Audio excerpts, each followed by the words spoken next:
श्रीमद् भागवत महापुराण एकादश स्कंद अध्याय 25 तीनों गुणों की वृत्तियों का निरूपण। भगवान श्री कृष्ण कहते हैं, पुरुष प्रवर उदर जी, प्रत्येक व्यक्ति में अलग अलग गुणों का प्रकाश होता है। उनके कारण प्राणियों के स्वभाव में भी भेद हो जाता है। अब मैं बताता हूँ कि किस गुण से कैसा कैसा स्वभाव बनता है। तुम सावधानी से सुनो। सत्व गुण की वृत्तियाँ हैं शम, दम, तितिक्षा, विवेक, तप, सत्य, दया, समृद्धि, संतोष, त्याग, विषयों के प्रति अनिच्छा, श्रद्धा, लज्जा, आत्मरति, दान, विनय और सरलता आदि। रजोगुण की वृत्तियां हैं इच्छा, प्रयत्न, घमंड, तृष्णा, ऐंठ, अकड़, देवताओं से धन आदि की याचना, भेद बुद्धि, विषय भोग, युद्ध आदि के लिए मद जनित उत्साह, अपने यश में प्रेम, हास्य, पराक्रम, हठपूर्वक उद्योग करना आदि। तमोगुण की वृत्तियां हैं क्रोध, लोभ, मिथ्या भाषण, हिंसा, याचना, पाखंड, श्रम, कलह, शोक, मोह, विषाद, दीनता, निद्रा, आशा, भय और अकर्मण्यता आदि। इस प्रकार क्रम से सत्वगुण, रजोगुण और तमोगुण की अधिकांश वृत्तियों का पृथक पृथक वर्णन किया गया। अब उनके मेल से होने वाली वृत्तियों का वर्णन सुनो। मैं हूँ, यह मेरा है, इस प्रकार की बुद्धि में तीनों गुणों का मिश्रण है। जिस मन, शब्द आदि विषय, इंद्रिय और प्राणों के कारण पूर्वोक्त वृत्तियों का उदय होता है, वे सब के सब सात्विक, राजस और तामस हैं। जब मनुष्य धर्म, अर्थ और काम में संलग्न रहता है, तब उसे सत्वगुण से श्रद्धा, रजोगुण से रति और तमोगुण से धन की प्राप्ति होती है। यह भी गुणों का मिश्रण ही है। जिस समय मनुष्य सकाम कर्म, गृहस्थ आश्रम और सब धर्म आचरण में अधिक प्रीति रखता है, उस समय भी उसमें तीनों गुणों का मेल ही समझना चाहिए। मानसिक शांति और जितेंद्रियता आदि गुणों से सत्वगुणी पुरुष की, कामना आदि से रजोगुणी पुरुष की और क्रोध, हिंसा आदि से तमोगुणी पुरुष की पहचान करें। पुरुष हो स्त्री, जब वह निष्काम होकर अपने नित्य नैमित्तिक कर्मों द्वारा मेरी आराधना करे, तब उसे सत्वगुणी जानना चाहिए। सकम भाव से अपने कर्मों के द्वारा मेरा भजन पूजन करने वाला रजोगुणी है। जो अपने शत्रु की मृत्यु आदि के लिए मेरा भजन पूजन करे, उसे तमोगुणी समझना चाहिए। सत्व, रज और तम, इन तीनों गुणों का कारण जीव का चित्त है, उनसे मेरा कोई संबंध नहीं। इन्हीं गुणों के द्वारा जीव शरीर अथवा धन आदि में आसक्त होकर बंधन में पड़ जाता है। सत्वगुण प्रकाशक, निर्मल और शांत है। जिस समय वह रजोगुण और तमोगुण को दबाकर बढ़ता है, उस समय पुरुष सुख, धर्म और ज्ञान आदि का भाजन हो जाता है। रजोगुण भेद बुद्धि का कारण है, उसका स्वभाव है आसक्ति और प्रवृत्ति। जिस समय तमोगुण और सत्वगुण को दबाकर रजोगुण बढ़ता है, उस समय मनुष्य दुख, कर्म, यश और लक्ष्मी से संपन्न होता है। तमोगुण का स्वरूप है अज्ञान, उसका स्वभाव है आलस्य और बुद्धि की मूढ़ता। जब वह बढ़कर सत्वगुण और रजोगुण को दबा लेता है, तब प्राणी तरह तरह की आशाएं करता है, शोक मोह में पड़ जाता है और हिंसा करने लगता है, अथवा निद्रा आलस्य के वशीभूत होकर पड़ा रहता है। जब चित्त प्रसन्न हो, इंद्रिय शांत हो, देह निर्भय हो और मन में आसक्ति ना हो, तब सतोगुण की वृद्धि हो समझनी चाहिए। सत्वगुण मेरी प्राप्ति का साधन है। जब काम करते करते जीव की बुद्धि चंचल, ज्ञान इंद्रिय असंतुष्ट, कर्म इंद्रियां विकार युक्त, मन भ्रांत और शरीर अस्वस्थ हो जाए, तब समझना चाहिए कि रजोगुण जोर पकड़ रहा है।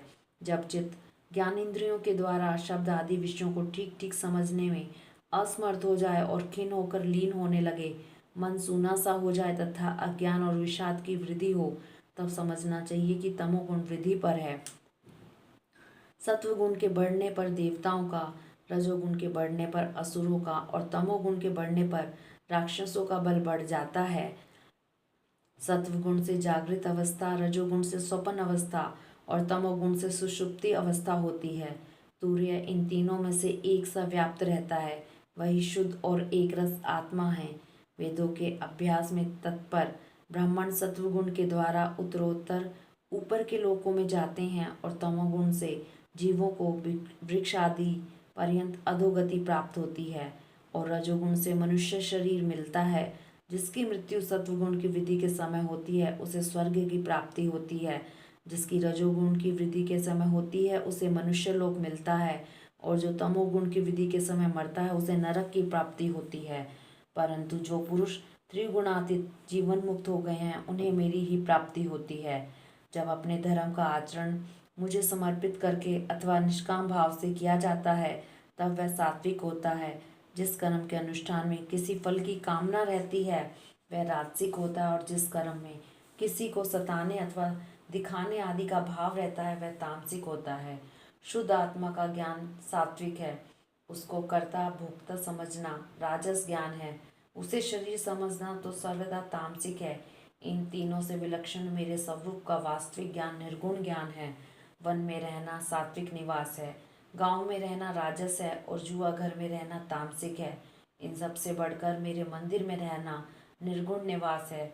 अनासक्त भाव से कर्म करने वाला सात्विक है, रागांध होकर कर्म करने वाला रासिक है, और पूर्व पर विचार से रहित होकर काम करने वाला तामसिक है।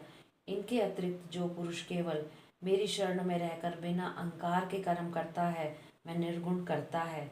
आत्मज्ञान विषयक श्रद्धा सात्विक श्रद्धा है, कर्म विषयक श्रद्धा राजस है, और जो श्रद्धा अधर्म में होती है वह तामस है, तथा मेरी सेवा में जो श्रद्धा है वह निर्गुण श्रद्धा है।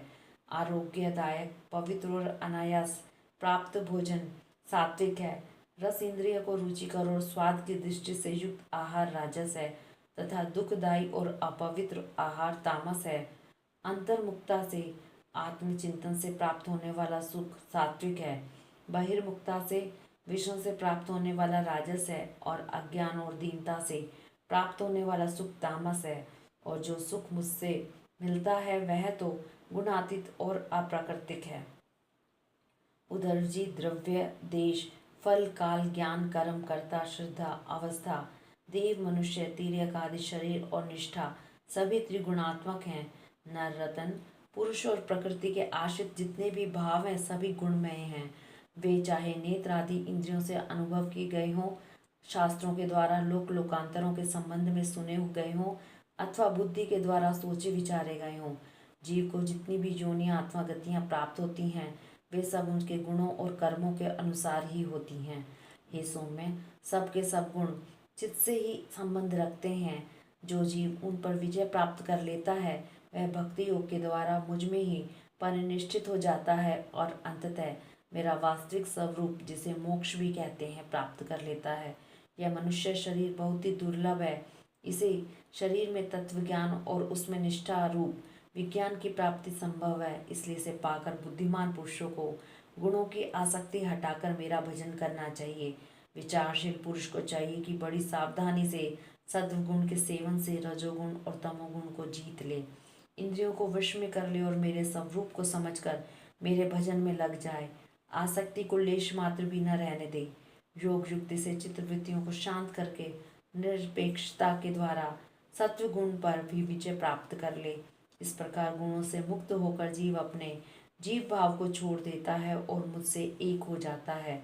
जीव लिंग शरीर रूप अपनी उपाधि जीवत्व से तथा अंतःकरण में उदय होने वाली सत्वादी गुणों की वृत्तियों से मुक्त होकर मुझ ब्रह्म की अनुभूति से एकत्व दर्शन से पूर्ण हो जाता है, और फिर वह बाह्य तथा आंतरिक किसी भी विषय में नहीं जाता।